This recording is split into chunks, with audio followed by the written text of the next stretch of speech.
Gimana ya cara supaya kita nggak gampang bosen? Gimana ya caranya biar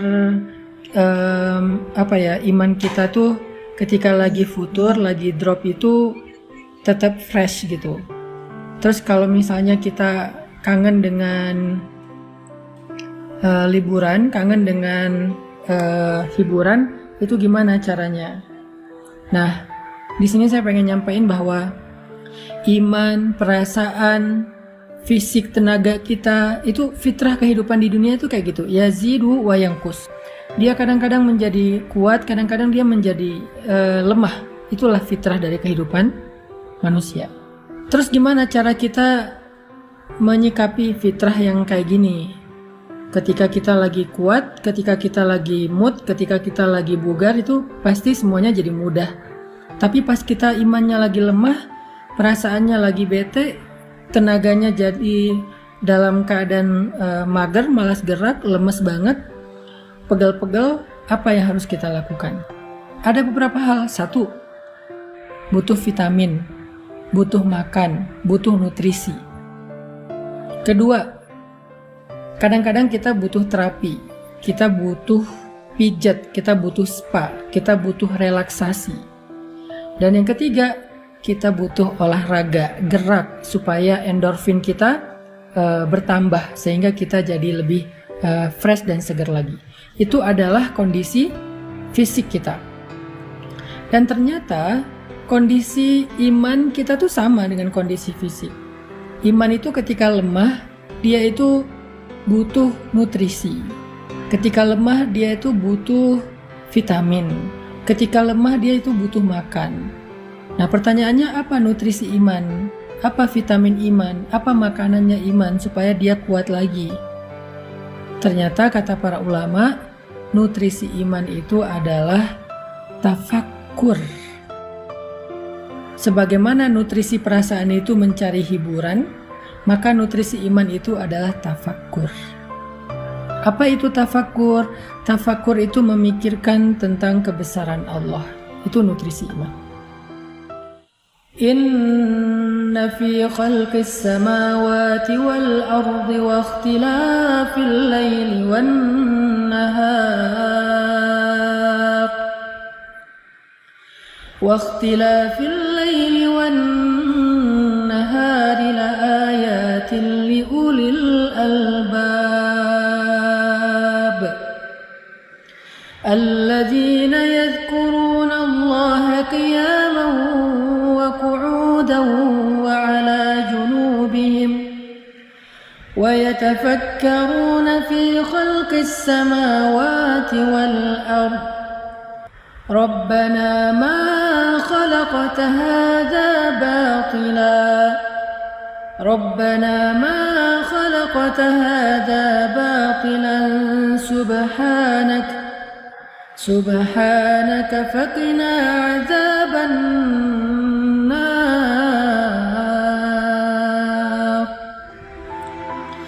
Allah Subhanahu wa taala berfirman, sesungguhnya di dalam penciptaan langit dan bumi dan di dalam silih bergantinya malam dan siang terdapat bukti-bukti tentang kebesaran Allah bagi orang yang cerdas, orang yang berakal, yaitu orang yang selalu mengingat Allah dalam keadaan berdiri, duduk, dan berbaring, dan mereka senantiasa memikirkan tentang kebesaran Allah dalam ciptaan-ciptaannya, seraya berkata, Maha Suci Tuhan kami, tidaklah Engkau menciptakan ini sia-sia, maka peliharalah kami dari azab api neraka. Di ayat ini tuh Allah lagi nyuruh kita untuk lebih sering tafakur. Wa yatafakkarun. Tafakur itu dari kata fikir. Fikir itu jadi bahasa Indonesia, pikir. Jadi nutrisi iman itu adalah mikir. Nutrisi iman itu adalah memikirkan, merenungkan, menghayati, menalar, memperhatikan kebesaran-kebesaran Allah di dalam ciptaannya. Bertafakur itu nggak butuh modal. Kita bisa keluar sebentar, ngelihat langit, di situ kita bisa tafakur. Kita bisa nonton Nat Geo tentang misalnya animal, tentang planet, tentang earth, tentang apa misalnya people atau apalah tentang kehidupan. Di situ kita bisa tafakur tentang betapa Allah itu agung banget ya, menciptakan segala sesuatu dengan sangat-sangat sempurna. Yang di dalamnya itu semuanya ada ayat, ada bukti. Bukti Allah Maha Pencipta, bukti Allah Maha Kuasa, bukti Allah Maha Mengatur, bukti Allah Maha Raja, bukti Allah yang Maha Memberi rezeki, memelihara. Di situ ada banyak bukti. Sehingga dengan kita merenungkan secara serius, kita mikir, insya Allah itu akan menjadi nutrisi dalam hati atau iman kita. Tafakur. Lalu setelah kita berpikir, tafakur, hasilnya itu harus menjadi iman. Apa maksudnya? Semakin sering kita mikirin tentang kebesaran Allah, harusnya semakin kita yakin sama Allah. Kalau kita tahu Allah itu Maha Mengatur, Maha Memberi rezeki, kenapa kita khawatir? Kenapa kita berputus asa? Kenapa kita kayak nyerah gitu? Kenapa kita ragu? Kenapa kita nggak mau ngapa-ngapain? Kenapa kita akhirnya kayak mundur? Padahal kita yakin Allah yang Maha Memberi rezeki dan Allah yang Maha Mengatur. Kenapa kita harus khawatir? Itu namanya tajdidul iman, memperbaharui iman.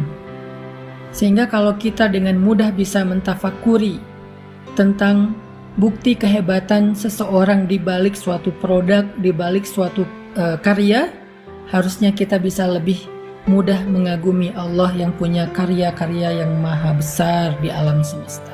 Karena kita udah ngelihat karya Allah, ciptaan Allah, kagum sama Allah, harusnya kita percaya. Apa bukti kita percaya? Kita ikut, kita nggak protes, kita nggak membantah, kita nggak mendebat, kita nurut. Itu yang disebut dengan tafakur, teman-teman. Percaya sama Allah. Makin kuat kita percaya sama Allah, semakin kita berkurang rasa khawatirnya. Kalau ada rasa khawatir dan bingung, pasti ada ragu kepada Allah. Pasti ada ragu kepada Allah. Semua kita punya keraguan tanpa kita sadari terhadap kebesaran Allah. Kita boleh bilang saya yakin sama Allah, tapi nyatanya nggak cukup dengan lisan, dibuktikan itu di sini. Pembuktian itu ada di hati kita ketika kita ada masalah. Seberapa mudah kita tenang ketika ada masalah bahwa Allah Maha membantu, Maha menyelesaikan. Di situ kita akan tahu kita ini imannya kayak gimana.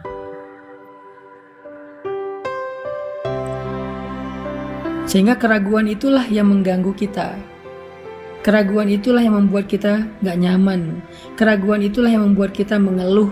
Keraguan itulah yang membuat kita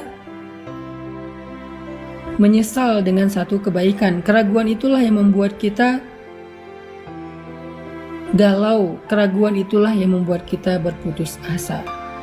Sehingga salah satu cara untuk mengurangi keraguan kita, mengikis keraguan kita terhadap Allah adalah tafakur. Kekaguman, keyakinan, ketenangan. Untuk bisa kagum, kita harus mikir, kita harus ngelihat bukti-bukti Allah itu Maha Agung. Setelah kita melihat, mikir, merenungkan, kita jadi yakin sama Allah. Semakin kita yakin, semakin kita tenang dalam hidup. Kita yakin Allah yang menentukan jodoh, kita tenang soal jodoh. Kita yakin Allah yang menentukan rezeki, kita tenang untuk mencari rezeki, gak khawatir. Kita tugasnya hanya ikhtiar yang halal, Allah yang menentukan. Kita yakin Allah yang Maha menyembuhkan, kita tenang melewati ujian sampai kita diberikan kesembuhan.